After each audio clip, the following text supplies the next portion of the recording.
This is Josh Blair. I'm an alcoholic of the real variety. Man, I'm so grateful that y'all asked me to share my experience, strength, and hope this evening. I always get a little bit nervous doing this, but man, I love this program. I really do. Um, my sobriety date's 8/24/2014, and man, that's that was a pretty big day for me. I'd pretty much wrecked my life by that point. So to been given this gift of recovery is just, man, there isn't enough time in the day for me to describe how grateful I am for this program and what it's done for me and my family. Um, so I'll tell you a little bit about what it was like for me. I'm from a little tiny town in Paris, Illinois, and it's about 30 minutes away from Terre Haute, Indiana. That's the big city by there. So I was raised basically in a cornfield, and my dad and mom were hardworking. My dad worked as a powerhouse engineer at the Terre Haute, Indiana Penitentiary, and my mom was a nurse. And I have an older brother and a younger brother, and so I'm the middle guy. Probably explains a lot of my, sarcasm. But yeah, raised in a little town, had a pretty normal childhood. Really, really grateful that I had some loving parents, and nothing really too crazy in my upbringing story. I started to use substances as a I guess a means to fit in with my older brother and his friends, and started smoking a lot of outside issues. Um, so that's a part of my story early on, and escalated into doing some other outside issues, mainly LSD. And that was just a normal thing growing up. From about 14 to 18, I can't remember a time I wasn't under the influence of some mind altering substance to change the way that I felt. And that just became the normal thing for this alcoholic and addict. And I'll had I had a pretty normal high school experience, other than getting high all the time, which I said was normal for me. I didn't really get into alcohol until I was my first year of college. I went to Eastern Illinois University in Illinois, and got a degree in psychology and pre-medicine. And man, I just I loved college. When I got into college, I was like, man, this is it for me. I can drink like I want to drink. I found alcohol. It became my number one dude. And I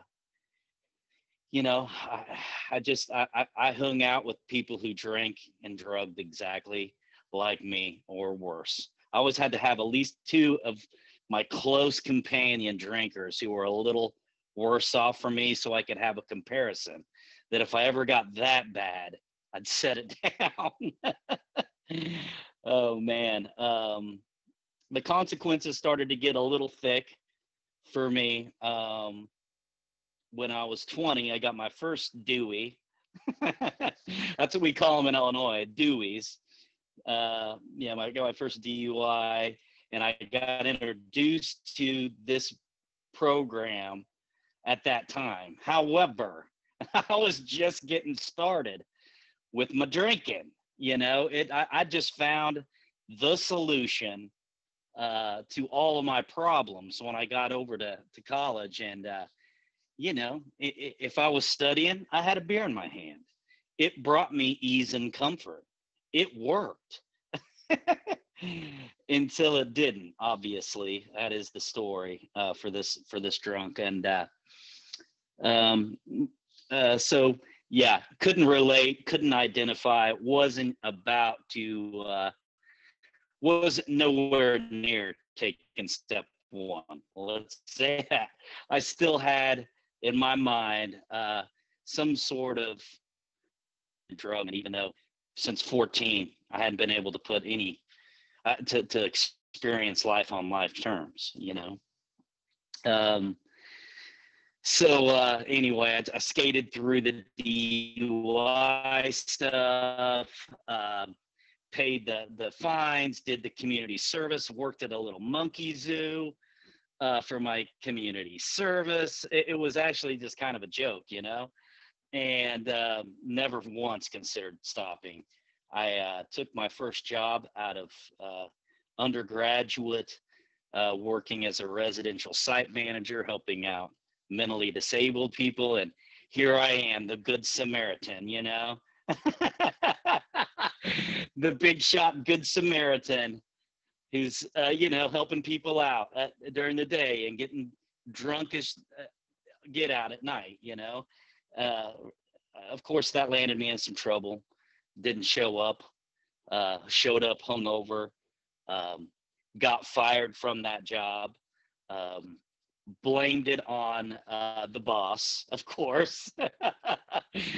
It was always somebody else's fault. So I moved down to the Caribbean at that point, and I lived in St. Martin, and I went to medical school my first 2 years at AUC, American University. And let me tell you, if you're an alcoholic, that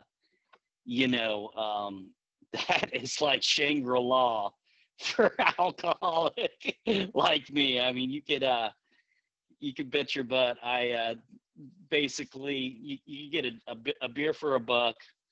I could drink and study on the beach, which, convenient, really convenient, studying my medical stuff on the beach, and being able to feed my alcoholic addiction. I have always been kind of like that man at 30, that to be able to just get to the brink of my drinking where, things are getting really out of control. I might not be able to complete this next little goal in my life. Right. And then, of course, I would justify my drinking and drugging by, hey, I passed the test, or hey, I failed the test. So it was a win-win for me. This is like, the place where you could stand and watch planes fly in to the Caribbean, on this like little tiny, so it shouldn't even be possible for a plane to land there, and they land on this little launch pad, and you can watch them take off. Well, for 2 years I somehow made good grades during medical school, and curbed my drinking just enough to get a good enough grade to get into my clinicals, to pass my exams, and move on to the next thing. And the entire time, I'm an alcoholic. I'm a clueless alcoholic. I'm going through life. I don't even think alcoholism's a disease at this point. And I'm studying medicine. Show you how far flight from reality I am. I never told you. I never said I was a bright physician. Okay. But anyway, I moved back to the United States, and did my clinicals at New York City. Now, going for a bit of a shell shock.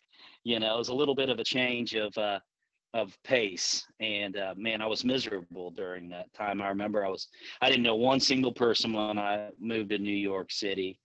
I lived right in Battery Park City and commuted to Brooklyn to do my clinicals. And man, I got in with a horrible crowd there. Go figure. My drinking and drug use escalated to the point where I had spent, I mean, I don't know how many thousands of dollars on outside issues. Let's just say maybe a little bit of cocaine in my story. And I was just drunk anytime that I could get my hands on booze, and skated through again my clinicals. Moved to South Carolina, was in a state there where I was working all the time in the hospital. So I was able to curb my drinking because I was working all the time in my first year residency down there. And I was almost done with my first year of that residency program, which was tough. And man, I took one bender for me. I went out, got smashed post call, hung out with the people that drank like me in the town, on my post call, get called in to work a softball, or a girls basketball game. And I wasn't on call.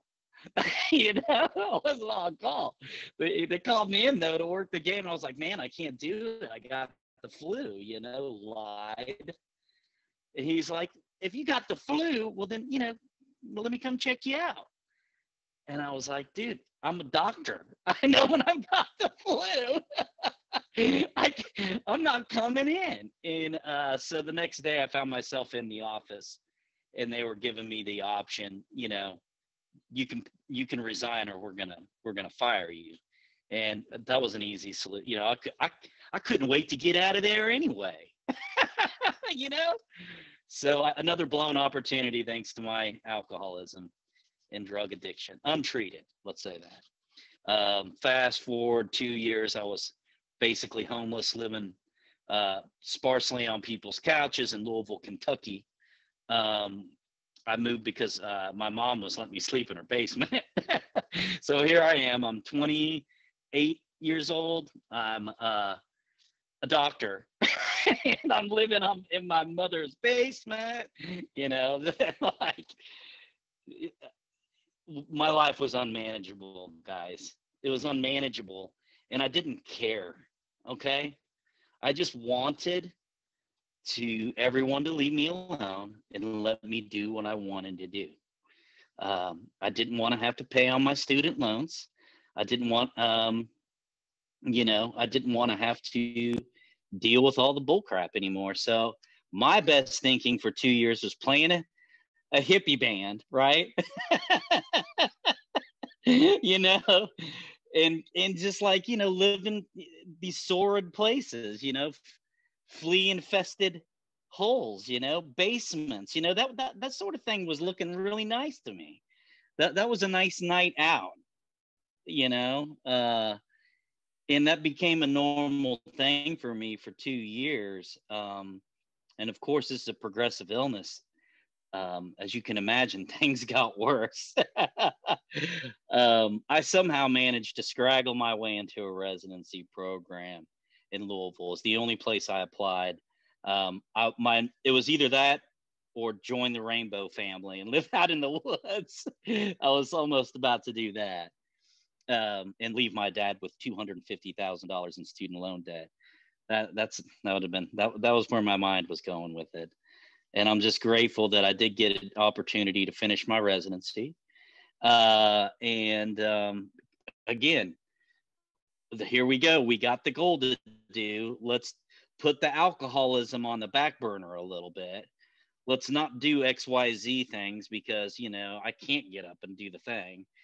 And so that's how I lied to myself for years with my drinking, that I'd help. Because I was able to, again, get to that next goal, check that box off. And I finished my residency, took a job, got some money in the bank account now, guys. And yeah, that's when stuff started to really, really hit the fan for me. I got arrested, thrown in jail. My wife was 9 months pregnant with my daughter. This is the year prior to me getting into recovery. Police raided her house. I was there with her. We were about to have our daughter, and the next, just like tore apart her house. And the next thing you know, we're sitting in jail facing multiple drug charges. And that was it. I thought my life was over. How did I end up in this position? It's just crazy how that wasn't enough still for me to ask for help. I just prayed I just said, God, please get me out of this. When that foxhole prayer, God, just please, just make all this stuff go away. I promise I'll never drink and drug again. Like, just get me out of this. I spent $65,000 in legal stuff, emptied my account, emptied my savings. I mean, it was a year-long court battle from hell. I somehow got off of the charges. Of course, once I got off the charges, it was right before Christmas of that year. I was like, thank you, God. Prayers answered. Like, time to get back at it. And I did. I slowly, gradually picked up where I left off with my drinking and drugging. And, the last about month of my drinking, I found my wife. We'd been up for about 2 days eating ecstasy, drinking, snorting Vyvanse, which I don't recommend. If just all sorts of just insane stuff to just keep getting the next one. And found my wife having seizures and overdosing in front of my face at a party on New Year's. It was like New Year's Day. My best thinking was, let's get a pan of water and throw it on her face. Like, she's not responsive. There's other people at the house were like, we need to call an ambulance. I'm concerned I am with just me. I knew that if an ambulance would come to get her, to take her to the hospital, which she needed, the cops were going to be there, and I was going to get in deep shit. And so I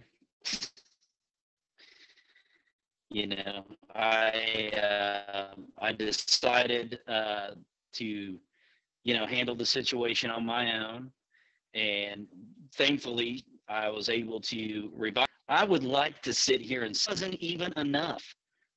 I needed.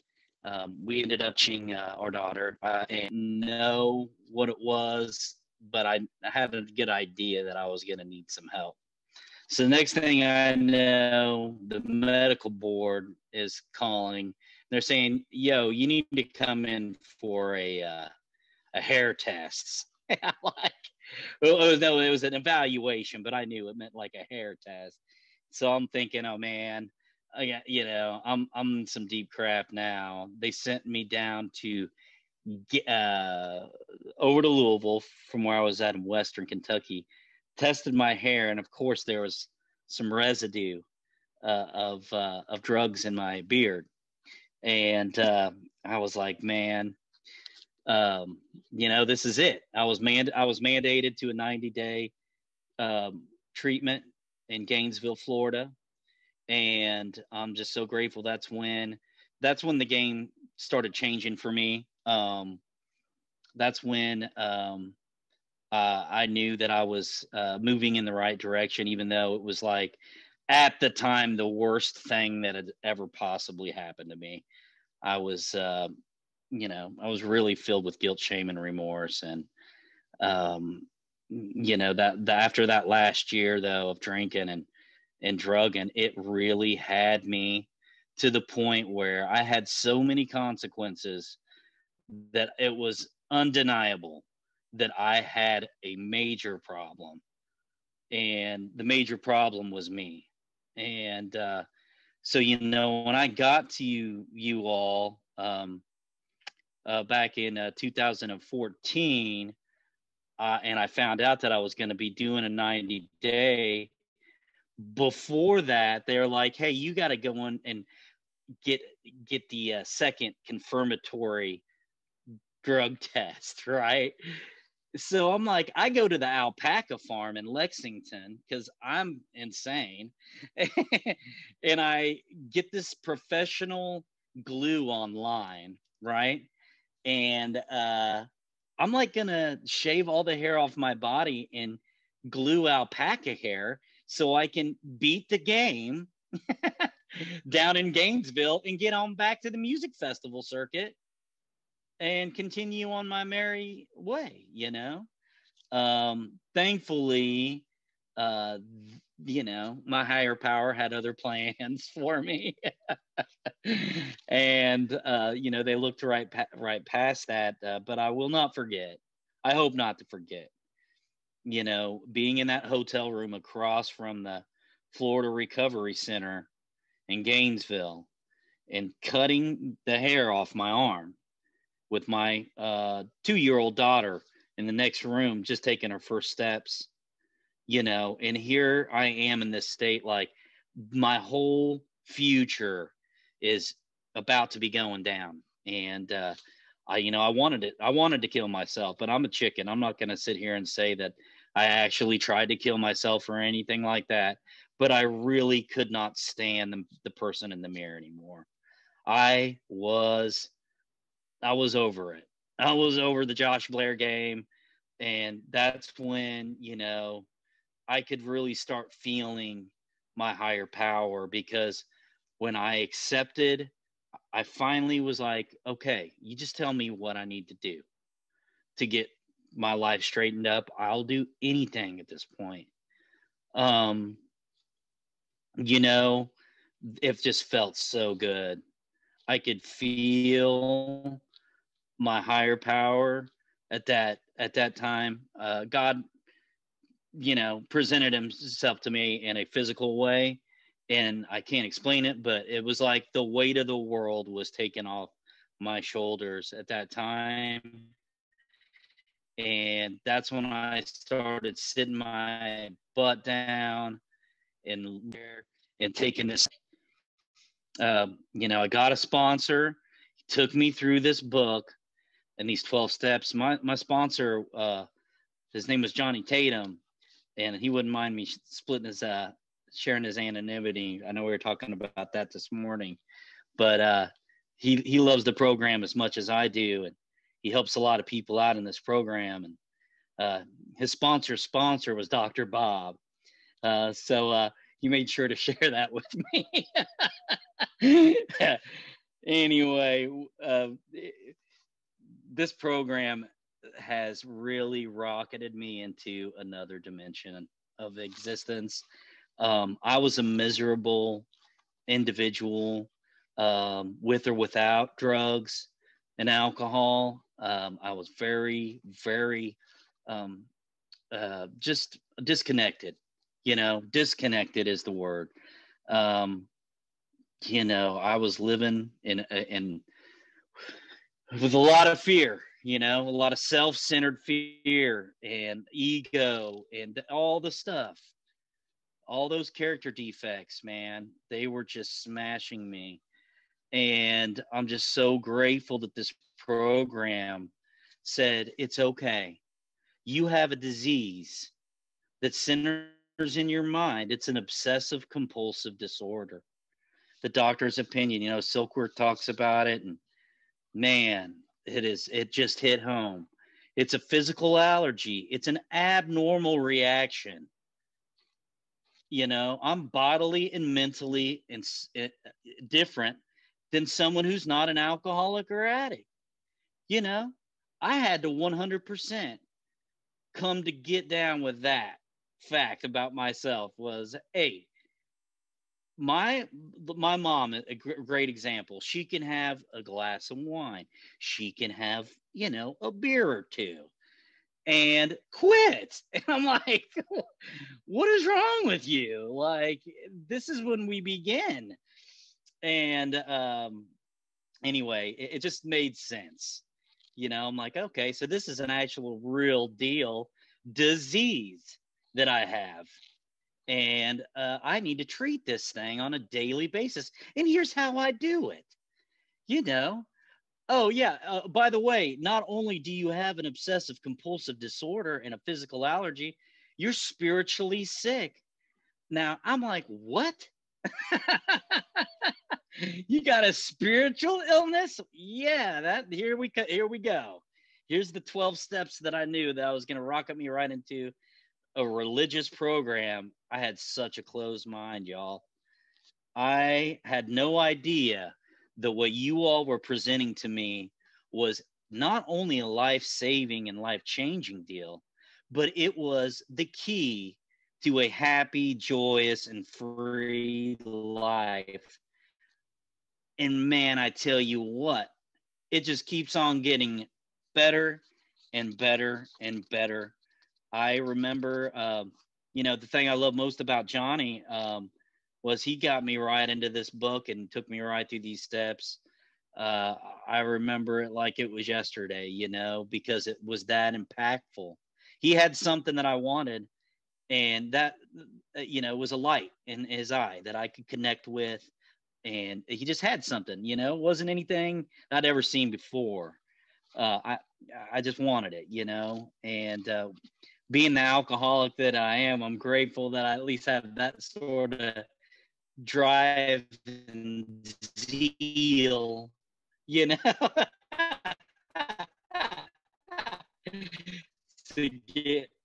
get what I want, because it has worked, folks. And for me, I remember doing that.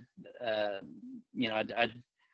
had to get honest. I had to smash that idea that I could someday somehow drink like a normal individual, and almost 1,000 miles away from my family. And so that was a no-brainer. And then step 2, of course, came to believe. I had to come to grips with that.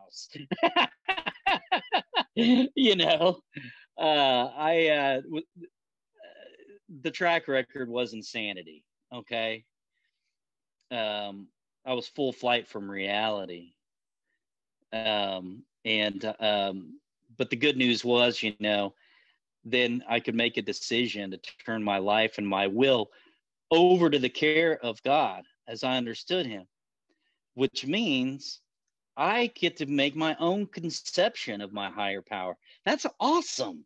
It's the best part of the program, because I didn't know, what my higher power looked like, or was, it wasn't, I didn't have any specific ideas on that, really. I'd never thought about it. I was so self-involved.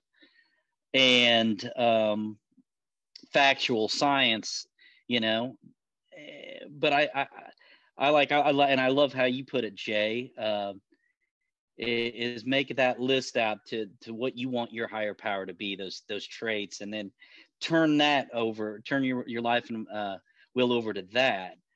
And that's just a beautiful thing, because we got that 3rd step prayer. Johnny takes my hand in this little room we're at and hits his knees, and I'm like, he's like, you gonna hit your knees and pray with me or what? And I'm like, I have entered into some weird things are getting weird, y'all. And that's when I knew that this was gonna work, because I could just feel it, I'm like, here this guy is taking the time out of his day to come pray with me. He doesn't even know me, and that third step prayer is really powerful. I do a bridge version of it every morning now. God, please help me. And it works. God, please relieve me of the bondage of self. That's my problem, the bondage of self. So so that I be divorced of any selfish, self-seeking, dishonest motives, and God, please help me help others. Relieve me of the character defects that block your light, Those are powerful prayers, y'all. We got a prayer for that. That's what this program has taught me. You know what? We got a prayer for that. And you know what? It has worked. I humbly ask my higher power. I try to stay in conscious contact with my higher power today, guys, and that is a blessing. This program is a blessing. Sobriety is a blessing. The 4-step. Getting down to the nitty gritty, the instincts that I have. These instincts are out of whack. What is my part? Where am I selfish, self-seeking, dishonest, and inconsiderate? Wow. That's my go-to when I have an issue now. What's my part in it? Where am I being a dick? Excuse my language. But like, where am I being selfish? Where am I not being considerate, today? So this is good stuff. This allows me to see, hey, the problem wasn't the drinking and drugging.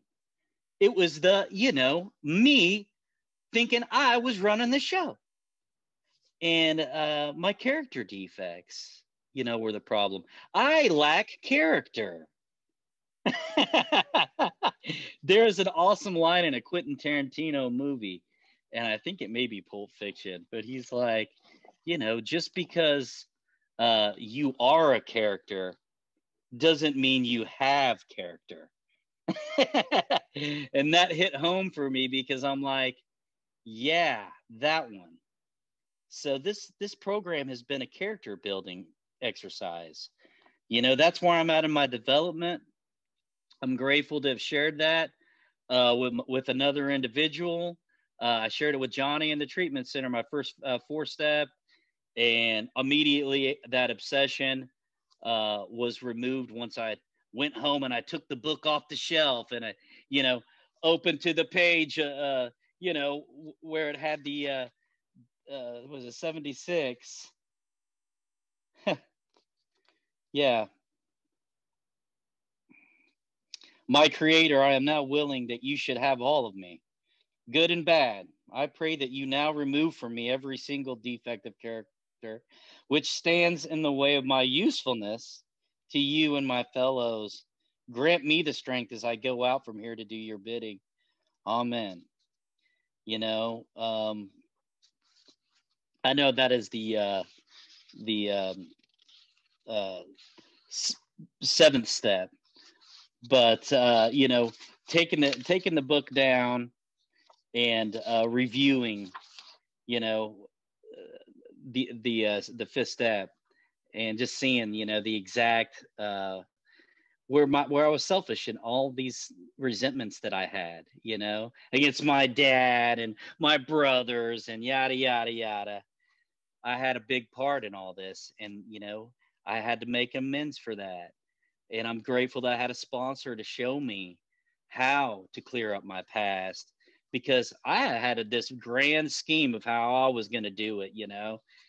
I love how Alicia says, Alicia's and I'm a Joshaholic first and foremost. Wasn't Josh. So I was going to do my amends my way. And I'm grateful my sponsor was like, no, shut up. You're doing it this way. You don't need to go tearing into these people's lives. You've done enough. Just take care of these.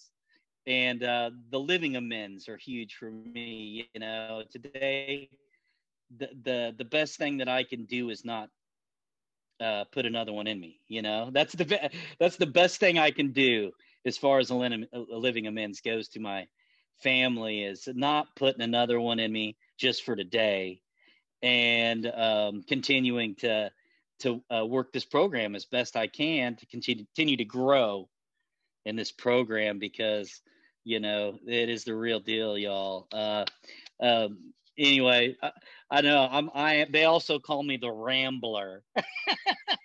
So you can pop that on there as a character defect. But yeah, God is good, man. The program works. You know, I love that, you know, we got this 10, 11, and 12 step. You know, these are our maintenance steps. And I'm grateful that, you know, every night we got an app for that. We got my spiritual toolkit app. I use that. And it's a great app. If you haven't got it, great way to do a nightly inventory. It's a great way to do a spot check inventory. It takes you right through 86, 87, all those questions. You know, when we retire at night, we can review our day. And I love how Edmund says, you know, that question, what could I have done better today? You know, and that's what I'm focusing on. Like, yo, I'm an alcoholic. You know, I got some work to do. But what could I have done better? You know, and I'm grateful that is the option, that we can list this out. We can see where these character defects are still popping up, you know, where I'm still being selfish, where I'm still being a jerk, you know, where I'm still being a liar, you know, where I'm not being spiritually fit, y'all.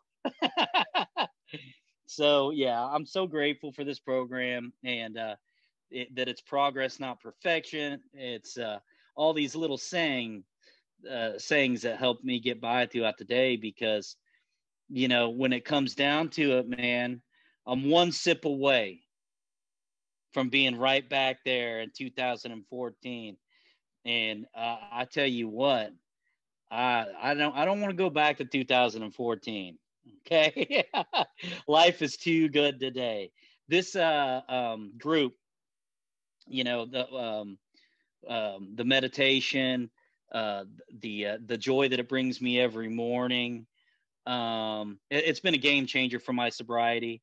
I'm grateful that I do have the privilege to help some other people, you know, guide them through the book, just like, you know, my sponsor guided me through the book. And, you know, I do have a sponsor who I still call on a very regular basis, and we still are trying to, you know, we still go through the book, you know, and I'm just so grateful that all my answers are here in black and white in this big book, you know, and this 12 and 12 that we have. And this literature literally saved my life, you know. That's what it boils down to. I learned these things, and then now I have a duty to act upon them, you know. I mean, that service, that giving back, that is the real joy of this program, you know. It has brought me more happiness than anything, you know, and I'm just so grateful that that's how this works, you know. I'm the problem and you all are the solution, you know. So if I'm sticking in with you guys and I'm doing my best to share my experience, strength, and hope with the new man, dude, my life keeps on getting better and better. I can't explain it.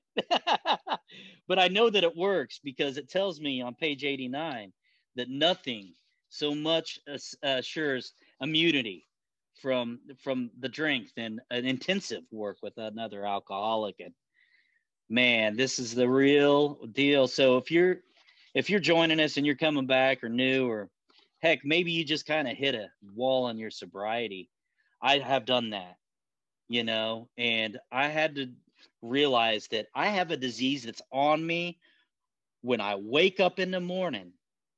So guess what? I need to be bouncing on that disease first thing. I usually hit 2 or 3 meetings in the morning because I love them. I love AA. And that's why I kind of pop on Joy of Living a little late every now and again because I'm in another meeting that I enjoy going to. And, I get to work with other folks today. It's just such a better life. My kids are happy. My family's happy. We get to live in a nice house. Like all of these gifts have been given back to me. But I tell you what, the thing that I love the most is it's not that material stuff that I'm after today, y'all. Y'all have shown and given me something so much more valuable than a flippin' car or house or, some fancy outfit.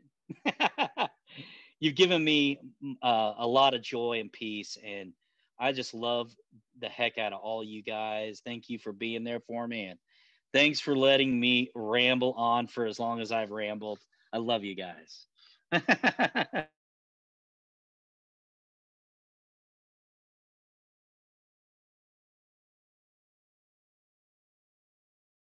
That's awesome. Thank you so much, Josh. That was great.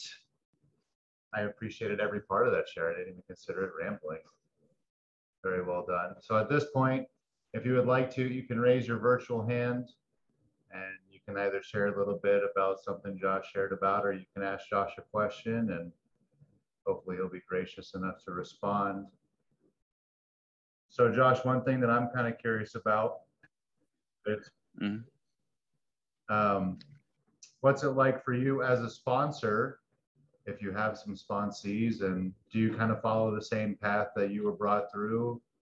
What does that look like for you today? Oh man, are you talking about for like any newcomer that I get to sponsor, or the guys I'm working with right now? You guys you're working with right now. Oh man, it's awesome. I love it. I've actually it's crazy how this program, how God works in my life. It's like for the longest time, like, man, I need to be doing more service work, and then this COVID crap hit, and then it's like, I'm not sponsoring folks anymore, and it's because of COVID. So I prayed about it. Go figure. That seems to work for everything else. So I prayed on it, and I just prayed, God, just put those in my path that I can help out the most. And I did that for not even 2 weeks, and a dude showed up at one of the regular meetings that I go to, my home group, 502 group here in Shelbyville, and he like runs an outpatient treatment center. Well, he's like one of the main counselors there, right? He's in the program, and I'm like, dude, if you got any guys that are willing to work the steps, send them my way. So like nothing for like about 2 weeks. I'm like, he's not gonna send me anybody. That's all right. I tried. And all of a sudden he just starts dumping all these dudes in my lap. I'm like, here we go. Okay. And it has been the most awesome thing. It has kept me, it's really improved my quality of sobriety that I was lacking for, a good year and a half. I was really kind of dragging ass in the program. I was sober, I was going to meetings, but I wasn't fully doing the 12-step, y'all. That's the real deal. Yeah, to answer your question, we just go right out of the book. We do the 12 steps out of the book, just like my sponsor did for me. And we continue to do that. Right now, I'm working with a dude, and we're doing the Joe and Charlie workbook. We're going through that. We just did the doctor's opinion the other day, and so we're just keeping it in the literature, and. I mean, I'm sure you sponsor a lot of folks. It's just awesome. It's a good deal. It's great, Josh. Thank you. All right, if anybody else has any questions or things they'd like to share, please raise your hand. You said you go to like 2 or 3 meetings every morning, Josh. By the way, Marty, alcoholic. How do you schedule your day? You know, what's a day in your life look like?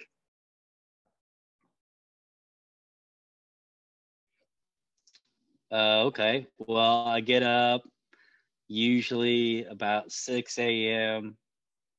Go brush my take a shower, do my prayer, and have my coffee, and then I immediately pop onto a Zoom meeting. While I'm kind of having my coffee, I'll get on to Sober Star. It's a really good Zoom meeting. A lot of really good sobriety in there. And it's based out of Seacliff, Long Island, and it's a great group. And then I'll hop on another meeting right after that called the Interstate Trudgers, and then I'll pop on Joy of Living. Some days I don't hit the Sober Start because it's a little early, but most days I do. I get to get up and help my daughter get ready for school as well, so kind of on the meeting, kind of making sure she's getting ready for school, and then I head to work, man. And you guys get to see when I'm at work most of the time. Like I work 3 days a week. I work in an urgent care. I work 12-hour shifts, and I'm family medicine certified, but I just love my life, man. I enjoy spending time with my family. I enjoy doing recovery stuff. I enjoy playing music. I recorded a little bit today. It was fun. I'm not all about pleasing everyone today. I still get to help some folks out. I still get to use my medical stuff, but I'm not out for the money anymore, man. And that's the program. That is the biggest blessing in the program for me, is that it's been a game changer for me and what I couldn't do that on my own. That's God's grace, and it continues to be a thing. So yeah, that's pretty. Oh, and then I get home from work. On days I work and I go to bed, watch a show or something, and go to bed. But I do my nightly prayers and nightly inventory, and I'll share it out with my sponsor and my sponsees. So we keep each other accountable, So yeah, pretty much it. Thanks for that. That was awesome. That was exactly what I was looking for. I was just thinking back to, residency and the pressure there to have your life be set up a certain way. And I like how you structure your life so that you can do the things that you truly love and enjoy. And that's something that I aspire to. So thank you. Cool. Thanks, man.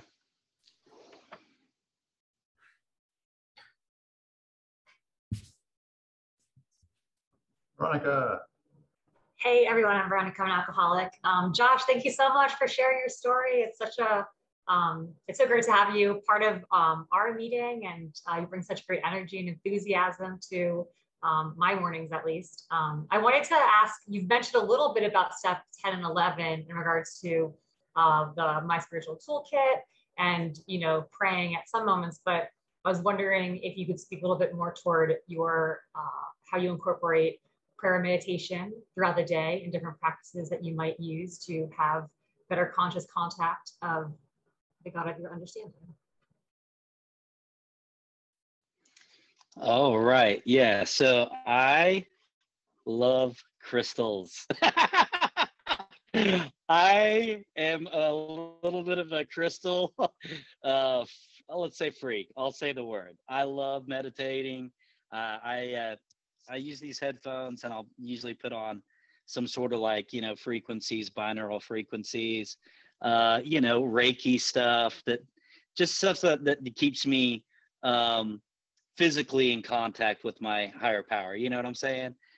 Meditation. I try to meditate throughout the day. It's a huge part of my recovery. It's how I kind of skated by for a few years without doing service work that I should have, because meditation, I really enjoy it. So I try to incorporate that into most of my activity, and just being present, trying to pull myself back into the divine now, because that's where I hear the message. That's where I'm able to connect with my higher power. And that's where this program exists, right here, right now. So, but yeah, I use crystals a lot, and audio, breathing techniques. I did yoga for the second week in a row today. So yeah, that was, if you wanted to get a really good laugh, the really good laugh was the yoga, this evening. So anyway, I hope that helped a little bit. Great. Seth? Josh, thank you very much for your share, but more importantly, thank you for being such an inspiring member of this group. I think your contagious enthusiasm is a blessing to everyone that you come across in terms of what this program really has to offer. And I, for one, know that I enjoy every morning more because of your presence. And I know that as it pertains to attracting new people and showing them what that way of life can be like, you're as good of a living representative as I've ever seen. So appreciate that and all you do for all of us. The crystal thing, that's awesome, because my wife was big into crystals and she got sober before I did. And I remember one time walking into our house and I was like, babe, why the fuck are there a bunch of rocks outside in our front yard? And she was like, well, it's a full moon, so they're charging. And I was like, what are you talking about? But that's great. The most important question from your story that I feel was unanswered is, what was the name of the band that you were in, and what instrument did you play within it? Okay. Oh, I guess I'm already unmuted. Whoops.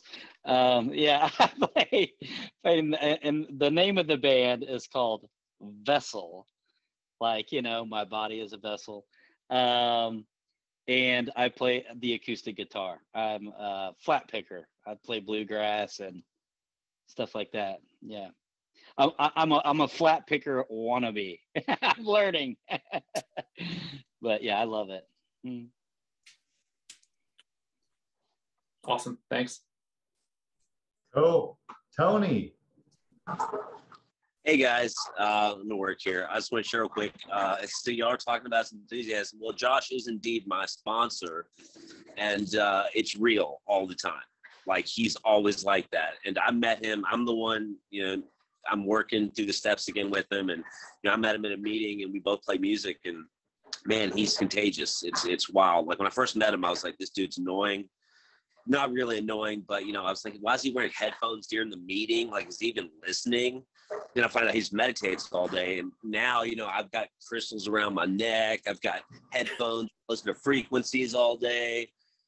Meditation's a huge part of my life now. What we talk about, this meeting, and no, that's really him. That's him all the time. Like, he would hug me when we first started hanging out. It's like, this dude's weird. And now it's like, when we see each other and go through steps, it's just awesome. It's like, I love to see this guy. We try to meet usually about once a week at least. If we don't see each other. So just want to say, Josh, love you, man. I'll be seeing you soon. Take care.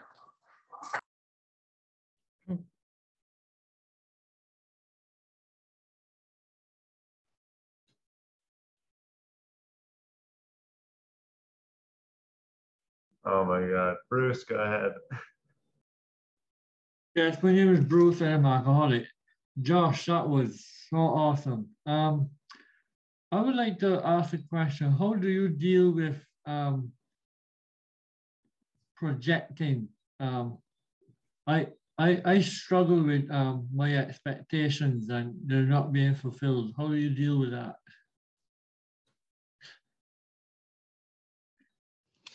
Wow. I just, like I said, I try not to worry about it, man.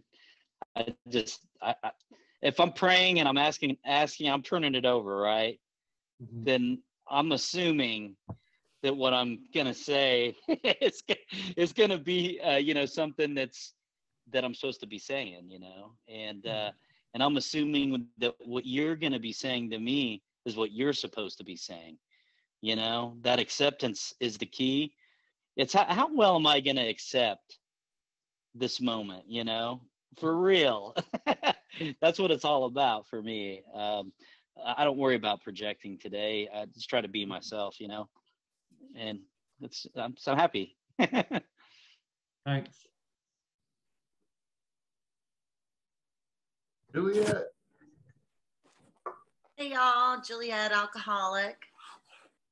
Josh, I wanted to say thank you so much. I loved hearing your story and getting to know you better. And I can't say it better than everybody else has already said. You are such an inspiration.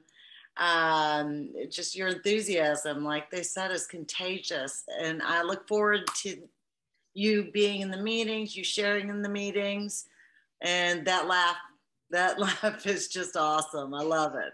So thank you so much for your share today and always. Thanks. All right, and we'll wrap up with Allie. Hey everybody, my name's Allie. Hi Josh. I'm a grateful Al, and I don't really have a question. I just wanted to say thank you just for being so honest, and you really just radiate joy. It's wonderful to listen to you, and you can't help but smile, and you can tell that it's so genuine, and you're you have God, you have your priorities straight, and you're just a living proof of what the program is all about. So I just wanted to say thank you, and God bless you, and thank you for being so open and honest, and for sharing your joy and sharing your wisdom with us tonight. Thank you. Awesome. Well, thank you all. Josh, would you like to take us out with a prayer of your choice, please? Yeah, let's close with Our Father, and let's, after a moment of silence for those who are still sick and suffering in and out of these rooms.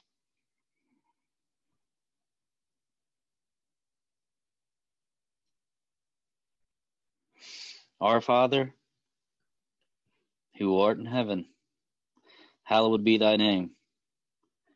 Thy kingdom come, thy will be done, on earth as it is in heaven. Give us this day our daily bread, and forgive us of our trespasses, as we forgive those who trespass against us. And lead us not into temptation, but deliver us from evil. For thine is the kingdom, the power, and the glory forever and ever. Amen.